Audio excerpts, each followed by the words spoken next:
Hey, welcome to Wayne's Workshop. I'm Wayne Young. I'm going to be showing you some basic techniques for base coating miniatures. I'm going to be using a white spray paint that I purchased at a local game store. I know a lot of people love to base coat in black, and they'll tell you that there's all sorts of rich, dark colors that you could only get with a black base coat. But I can achieve those same results working over white by working in layers. The difference is, if I try to work over black, I'm not going to be able to get the same kind of glowing, luminescent look to the lighter colored areas. So I'm going to always start with white spray paint on my basic technique. Now I do have a two-layer technique that utilizes some black spray, and if you want to know more about that, check out that video. It's advanced two-step base coating.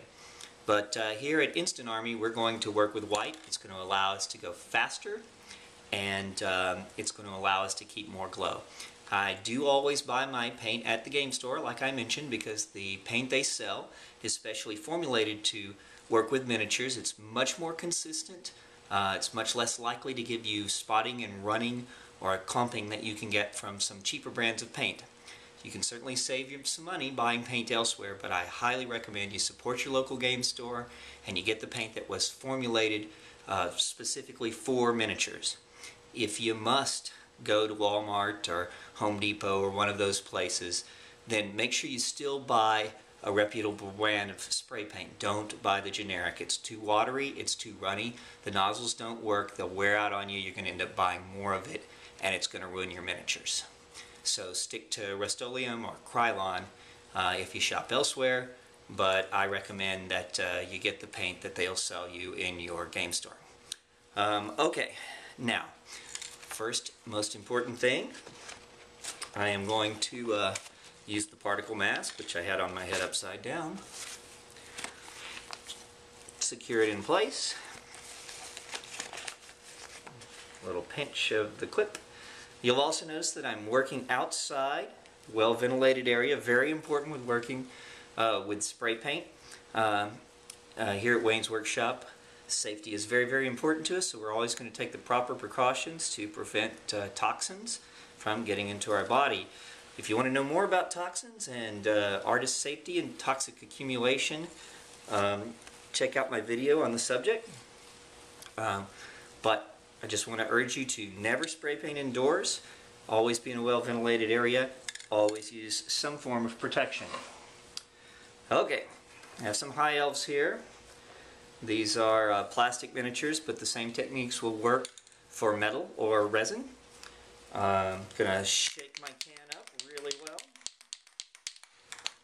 Always going to hold the spray can back.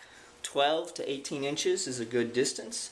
I'm never going to start spraying directly on the miniature.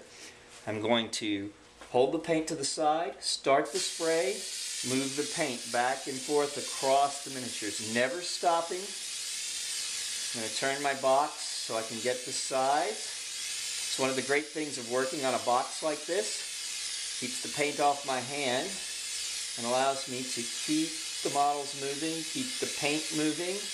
I don't want drips, I don't want runs. Several passes, thin coats. Everything we're going to do is going to rely on putting paint on as thin as possible to preserve the detail in the miniatures.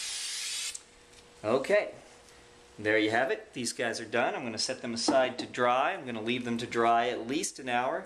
It's better if you can leave them longer, sometimes overnight.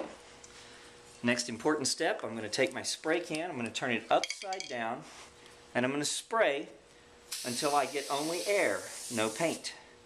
Now the reason for that is to keep the nozzle clear so that I can get the full use out of my can. And I'm also going to always put the cap back on because that also helps keep your nozzle working. If you ever do have a jammed nozzle, you can always pull one off of a different can. They just pop right off. Put a new one on and you should still be able to get full use out of your paint. Okay, there you have it. Basic, simple base coating. Thank you for watching, and check out the other videos.